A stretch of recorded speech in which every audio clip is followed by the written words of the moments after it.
good day, everyone, and welcome to a Boomer and Gen Xer walk into a bar where you, as our listener, will hear some wit and wisdom, some smartassery, and a mother and daughter questioning, are we even related? And so we welcome you today. We have Bobby is my co-host. And Bobby, we have a guest in the studio today, don't we? We do, and we are actually in the studio. I can't believe it. We are back to the Rabbit Hole studio, and we are so happy to be face-to-face. I'm not sure if that's a good thing or a bad thing, because we seem to get into more trouble when we are at the Rabbit Hole. But nevertheless, we do have a guest in the studio. That's right. See, you went off the script, and now here we are. There we are. And so who is our guest in the studio today? Do I recognize him? Yes, I do. It is my grandson, Dustyn. Good day, Dustyn. Thank you. It's good to be here. Good to be here. And so do you know why you're here? Do you know why we asked you to come to the studio today? Well, I've been told I have a radio voice. So You do? that. Oh, he does have a good radio voice, doesn't he? Can you do a commercial for us, like something really cool? Come on. Do something. Cool's not in my wheelhouse. Sorry. Cool's not in your wheelhouse. Well, the reason that he is here today is because our topic today is going to be gluten-free and celiac disease. And the reason that we are going to talk about that is because I have it. And so does my grandson, Dustyn. And we are testing some additional family members to see if they have it also. And so we just wanted to talk about it because there's a lot of, what do I want to say? There's a lot of diseases out there that people don't even know that they have. They don't know what the symptoms are. And we're just going to talk a little bit about how we figured this out. And I'm going to start first, Dustyn, and then I'm going to kind of go over to you because for years, it just seemed so weird that I couldn't eat a big meal. Did you find that? No, I didn't. Actually. I think my presentation was a little different. Yours was a little different. Mm-hmm. So I couldn't eat a big meal. And so people would go, why aren't you eating very much? And it was because I just couldn't. My stomach just wouldn't take it. And so I could only do little bitty meals at a time. And so I had that for years and years and years and didn't really even think that it had anything to do with gluten. And then one day I went to the stomach disease place to get tested. I don't know what it's called. What is it called? I don't even remember. Oh, the Digestive Disease Center? Yeah. And so what happened was I got sick when I was out of the country, and I came back, and they did some tests on me and found out that I have celiac disease. And so what does that mean exactly? It has to do with gluten, right, Dustyn? Yes, it does. So tell us about that a little bit. So what effects does gluten, and well, first of all, what is gluten? And secondly, what does gluten do to us? Well, so I'm not really an authority on the subject, and I'm relatively new to this whole world, but to answer your first question, gluten is a protein found in wheat, rye, and barley. What was your other question? So my other question is, what does it do to you, and is it the same for all people? So what it can do to you, it's a whole host of things if you have celiac disease. There's actually over 200 recognized symptoms, and these range everything from digestive issues like abdominal pain, irregular bowel habits, fatigue and low energy. You can have nutritional deficiencies due to the damage that it causes to your digestive tract and the villi in your intestine. All the way up to, it's actually really common to have dermatitis is common, even joint pain, and secondary autoimmune diseases as well. There's a high comorbidity. So there's a lot of different things that gluten can affect. And Absolutely. I just want to preface this by saying we are not doctors. We are not scientists. We are just talking about how it affects us as individuals, right? And I like to talk about it just because I didn't know for years. I didn't know that this was my problem. other than just being weird. I thought I thought it was just quirky. And so And I will interject here and say, I do not have celiac and I eat plenty of full meals. So I'm going to be kind of quiet on this, but I have had to research a little bit because of my youngest is having issues. But it also deals, the gluten intolerance can really mess with your mood too. oh, okay. So things like anxiety, depression, irritability, things like Okay. that, it can affect those too. I think what I noticed the most was probably the stomach pain after eating and the constipation. I mean, we don't want to talk about constipation, but let's face it, that's a symptom. And so that was something that I guess I was just kind of shocked when I found out about it. I never in a million years would have thought that it was celiac disease. So how did you find out, Dustyn? I mean, what made you go get tested? Well, it was kind of a long journey for me. It started out as, it didn't even start out really as digestive issues. I wound up with severe fatigue, pain, anemia. I wound up with neutropenia and leukopenia, which is low white cell count, as a matter of fact. And it wasn't until much later that you recommended actually getting tested that I started recognizing the potential for this. Otherwise, up until that point, and I should probably mention this was 4 or 5 years of extreme fatigue that the thought never occurred to me that it could be a GI or an autoimmune disease. And so you went in and got tested. I and did. Yep. I got the standard TTG and IgG test, which is just a blood test that measures antibodies that break down that enzyme and can actually destroy it's a factor in the destruction of the villi in your intestine as well. So having those antibodies is a significant indicator of celiac disease. I just want to point out real quick, you notice that Dustin's a lot more soft-spoken than Bobby and I. Bobby and I are pretty obnoxious. Dustyn is pretty soft-spoken and very professional. But one of the things that I found out, and I'm not going to be scientific about how I characterize this or how I describe this, is that there are ridges in your stomach lining or in your digestive tract. And those ridges actually are what catches your nutrients in your body. When you have celiac disease, correct me if I'm wrong, if they explain this to you this way, is when you have celiac disease, what happens is that kind of flattens out. And so you're not collecting the nutrients that you think you're taking into your body. Right. So whatever foods you're eating, whatever pills you may be taking, supplements that you may be taking, they're just kind of doing nothing because they can't be absorbed into your system. Is that how you understood it? Yeah. So what you're talking about is villi, right? They're tiny little microscopic, sort of finger-like organisms that help to absorb those nutrients and help to break them down. And one of the most destructive side effects of celiac disease is the blunting or the destruction of those villi. So what can result from that? I mean, other than not getting the nutrients that you need, what else can happen to your body? Yeah, so secondary autoimmune diseases are pretty common. Things like Crohn's disease, things like irritable bowel syndrome.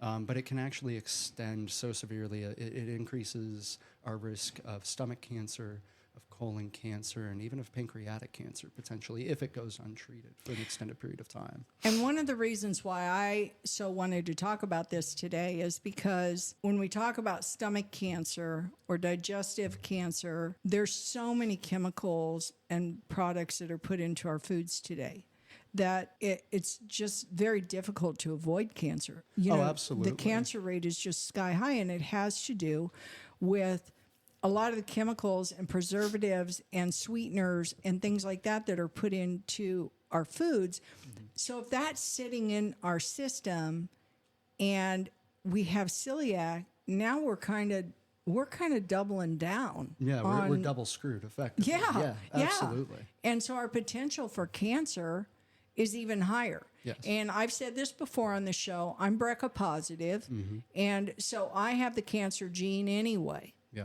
And so I have to be careful, and that passes on. that passes on to my kids. My daughter has the gene, not Bobby. She hasn't been tested. Dustyn hasn't been tested for the gene. He needs to be tested. I do, yes. And it does pass on.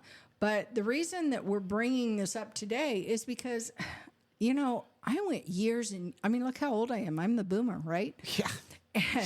Okay, Bobby, I saw you laugh down there and give the face. So, okay. So get this. You got like 2 strikes against you, Mom, because you're more likely to have, I'm reading this, you're more likely to have celiac disease if you're white and female. Okay. I'm a Like those are two of the top bad things. I'm That's white and I'm crazy. female. Okay. And plus, now you think about it, I have the cancer gene, you know, the BRCA positive, I have that gene. Now I'm triple threat, right? And so I guess the reason I wanted to talk about it is because for years and years, as old as I am, and I'm not going to say how old I am, but old. I'm old. Bobby has said I'm older than the dinosaurs. You're a boomer. I'm a boomer. I mean, what else is there to say? I've gone all those years not knowing and just being in pain all the time. Absolutely. And so I guess what I would say is, Dustyn, and did you experience this? Like, I would eat a meal and I could double over in pain. I mean, within minutes of eating any type of gluten. That sounds intense. It's intense. Yeah. I would double over. And I just thought it was me. I just thought, oh, I ate too much, or that's why I'm eating these little bitty meals, is because I can't eat that much and it hurts me so bad. Yeah. And I want other people to know what they're eating. I want them to know how this stuff affects them. I want them to know that, you know, the chemicals in product food, packaged food, is really not good for you, and that doesn't help you either. But some of these symptoms, if you have them, go get it checked. It's worth getting checked. And since the cancer rate is so high, if we can eliminate that or reduce it, why wouldn't we? I mean, wouldn't you agree? Yeah. Especially your part about getting tested. You know, current estimate. So the current diagnosed population of celiacs in America is roughly 1 in 100. Right, it's about 1% That's a of the lot. population. That's a lot. But the actual educated estimations are that number is likely closer to 2 or potentially even 3%. There are a lot of people who have celiac disease for their lives and are asymptomatic. And so they go through their lives damaging their intestines, increasing their risk of things like stomach cancer and colon cancer, and all these things. It can even cause eye issues. It can cause ocular degeneration, if I remember correctly. So there's a whole host of maladies that accompany this. But yeah, absolutely get tested, because those who are far more educated on it than me state that it's in all likelihood closer to 2 in 100 people have it, which means that, you know, only 50% are getting diagnosed. Yeah. And so you mentioned ocular. So I have ocular migraines. Mm-hmm. And if anybody's ever had one, they know how terrible they are. And what happens is it's almost like a rippling across your eyes. It's not floaters. It's like a rippling across your eyes. And I can't read. I can't read anything because of the rippling. And when I get one of those, it's really tough. And I didn't realize that it was associated with the gluten. The other thing is I have fibromyalgia. Now, fibromyalgia is a hereditary disease. Bobby has it. My other daughter has it. I don't know who else has it. I thought I had it for a long time. And fibromyalgia is kind of a phenomenon because they really don't know what truly causes it and how to fix it. What I have found is if I do stay off of gluten, my fibromyalgia is so much better. And anybody who has fibromyalgia, let me just explain what that is. You know, people go, oh, it's just a fake disease. I said that forever. Fibromyalgia, the way I describe it is if you were in a really, really bad car wreck but didn't break any bones, and the next morning you woke up and you were in so much pain just from being jolted around in a really bad car wreck, that's what fibromyalgia feels like. And we have it every single day. Every day. And sometimes it's better, sometimes it's worse. But I will tell you that gluten has really affected my fibromyalgia. Now, One thing that Dustyn has taught me through this whole process is that just because somebody says we have a gluten-free menu does not mean that they have a celiac-safe menu, correct, Dustyn? That is correct. Let's talk about what the difference is. Yeah. So the thing with celiac disease, I kind of think of it a lot. I think of it as like a nut allergy, right? You think of a severe nut allergy, and you think, okay, there can be dust in the air, there can be potential cross-contamination anywhere in the kitchen. You have to effectively apply the same logic to gluten because it's a protein and because it's so sticky. It's not a bacteria, it's not a virus, it's not easy to wash away, and it clings to porous surfaces. Things like cutting boards, things like ceramic and plastic utensils can all harbor this gluten and can actually spread to your food, even if you aren't consuming a dish with gluten in it. Okay. And so when somebody says, hey, we have a gluten-free menu, there may not be gluten in the actual food, but if they prepared it around something that was gluten, sandwiches, breads, pastas, that sort of thing, that's where we can run into problems. Now, I'm not as sensitive as you are, and Right. that may have to do with my age, right? Because I'm really kind of, I want to say over it now. I'm not really over it, but, I've kind of gotten used to it. Yeah. But with celiac-safe, that means they have taken all the steps necessary to isolate that particular food so that you don't have that cross-contamination. And I think that's important for people to know because some people think we're just babies about it. They're gluten-free. They're just being a crybaby. It's just another allergy, like the peanut allergy. It causes us pain.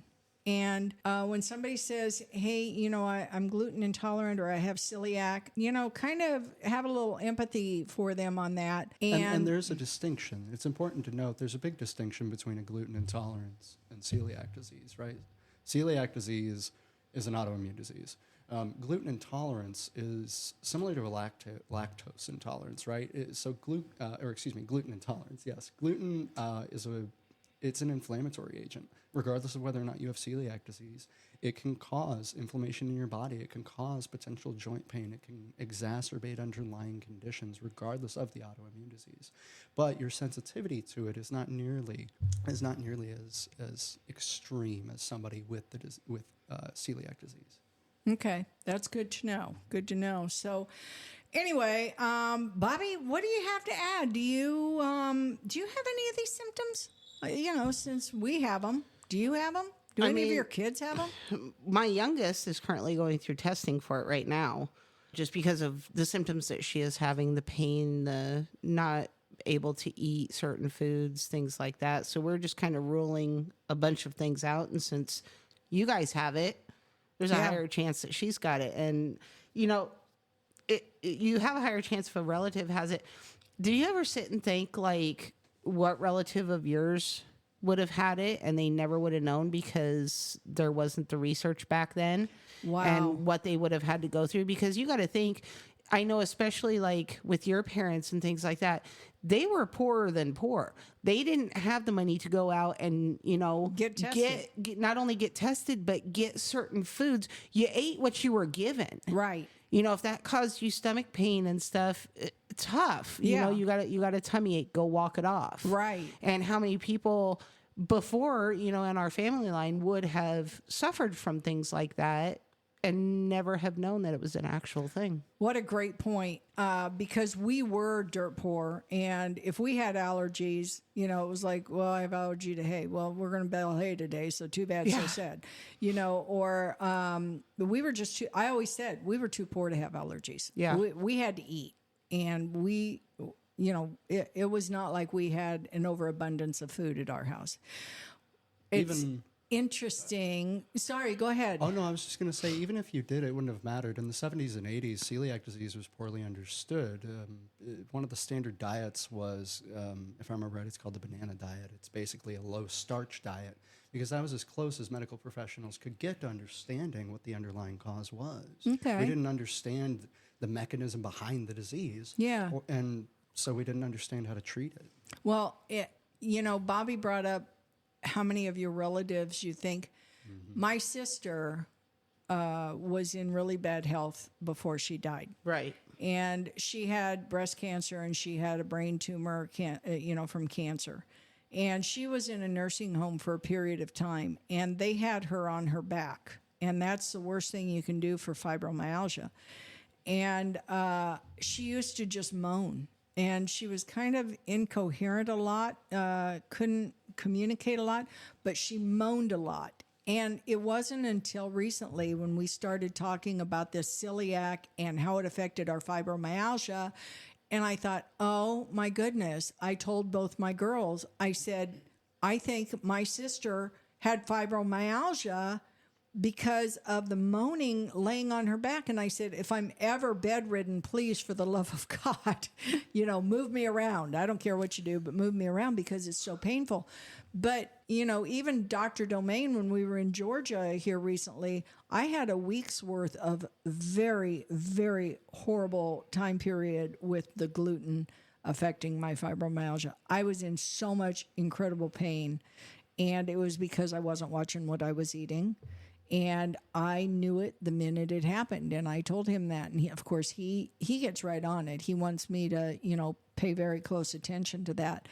And so I'm very thankful that I have someone, you guys that all know about it and can help me with that. So any other words of advice that you'd like to give our listeners? This was kind of a really serious topic today, I think. And it was a good one, though, because I really want people to know that if you're having those symptoms, get it checked. What words of advice would you have for them, Dustyn? Well, I guess I want to clarify two things in case any of the listeners do have celiac disease. Number one, don't despair about the increased potential rates of things like stomach cancer and GI cancer. Studies have shown that largely applies to individuals who aren't diagnosed until their late 40s to early 50s.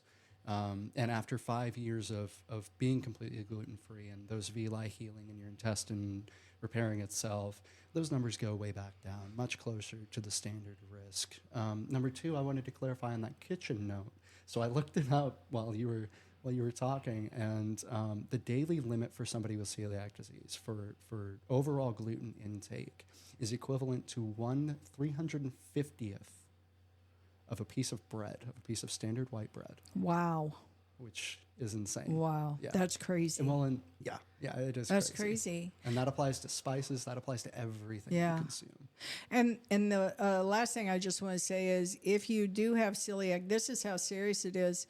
If we do get exposed to gluten, and I'm not as good as Dustyn is. Dustyn's really good about it. I am not as good. I feel like I've had a good run. And but once we get exposed to it again, it can take 6 months to a year for that one exposure to get out of our system. Yeah, for me at least, even just the brain fog, it lasts a week or two. The pain and fatigue last 5 to 7 days minimum. So if you have, I would encourage people to just read up on it. Absolutely. If you have the fatigue, if you have the pain, if you have the digestive issues, if you're having the brain fog, the memory issues, any of the, the vision issues, it's just kind of worth it to go in and have that test done. And but eliminate it. for the love of God, do not go gluten-free until you have this test. I know numerous individuals, people in my community, who went gluten-free as an attempt to understand, right, to figure out if they had celiac disease. They would omit it from their diet for an extended period of time, 3, 4, 6, sometimes even 12 months. And then they would start feeling better and they'd decide to get tested. But you have to be presently consuming gluten for that antibody test. So if you think you have it, please don't stop consuming gluten until you have that test, because healing and going back is so much worse. Yeah, it is. It is. And yeah, I guess I don't want to add to that other than, just if you feel like if you might have it, if you've, just go in and get the test done. Yeah, and it's a simple blood test. And if you test positive, the gold standard is an endoscopy. Right. But yeah, I mean, get the blood test if nothing else. Yeah. So be honest, I think that's about all we have for today on that subject. We really appreciate you being here with us in the Rabbit Hole studio, and I'm so happy that we're back. I can see Bobby's smiling face down at the other end of the studio. Yay. Yay. And I sound a lot better now, too. You do sound a lot better. I won't say you look better, but you do sound better. Wah, wah, wah. Anyway. What do you think, Bob? Yeah, well, I think that's all the informative insanity that we have for today. But we do appreciate you joining us here finally back at the Rabbit Hole studio. Be sure to follow us and like us and share us with your friends. And if you don't really like us, hey, share us with your enemies. We'll take them too. That's right. Hey, if you have a topic you want to talk about, if you got constructive criticism, anything like that, our email is boomerandgenxer@gmail.com. You can find us on Facebook at A Boomer and a Gen Xer Walk Into a Bar, the official podcast page. If you have hate mail, well, you know where you can put that. So until next week, I'm Bobby Joy. And I'm Jane Burt. And you're stuck with us. Peace out. Later.